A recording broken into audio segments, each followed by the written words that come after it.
I was just interested in a change. I'd had Japanese bikes, Italian, and I was interested in just trying something a little bit different. Just, you know, just experience something a little bit different, how it was ridden back in the day.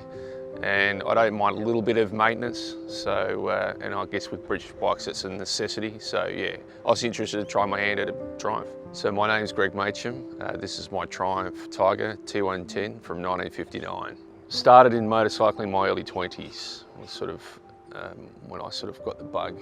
I stopped riding for a number of years for family and work commitments. I guess I was interested about 10 years ago. I was looking for something to sort of, as a hobby, and I acquired some older Hondas which I tinkered with and restored, and that sort of set me on a bit of a path. And then from there I've acquired a number of bikes and worked on them and enjoyed them.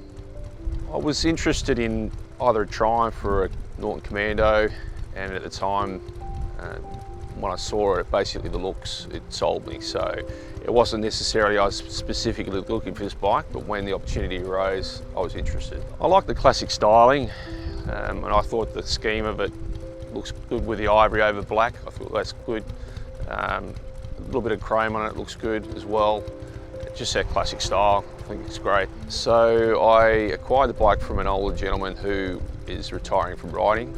I was looking for something British, vintage, and with speaking with him, he said he was interested in selling. So once I had a look at the bike, it looked nice, I liked the look of it, and took it for a ride, and I was sold. It was running reasonably well. I've had to do some work to it since. I've had the head and barrel off and done some work to it, and various bits of tinkering with it. It has a magneto, which is a bit of a black art to some people, but we've had to sort of service that and tune the carby and just general things like tyres and the like. So I guess owning a classic bike isn't the sort of thing you can necessarily jump on and ride 100,000 kilometres on. You still have to be a little bit mechanically inclined. It's been a little bit of a learning curve. There's some idiosyncrasies of the Triumphs that you sort of got to understand. So there's been a bit of a learning curve there. They don't have a oil filter system, so you do have to change the oil a little bit more regularly than a normal bike.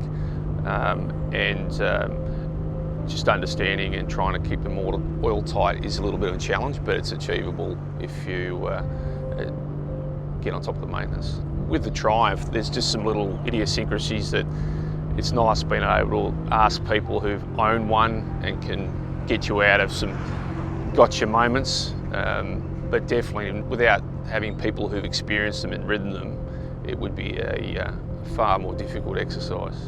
It's surprisingly nimble, it's quite light.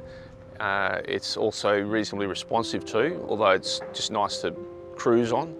T110 signifies it'll do 110 mile an hour, although I probably wouldn't like to do that these days. I'd be happy to sit on 50 or 60 mile an hour. Yeah, look, I was surprised how light it feels. It's quite low, it's quite light. You can definitely put it into corners and things like that.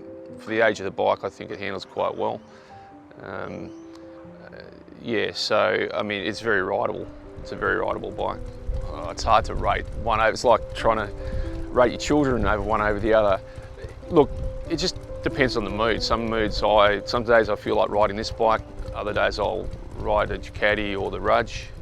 It just depends on how I feel on the day and distances and things like that. But I'm quite happy to ride this bike in traffic or on the open road.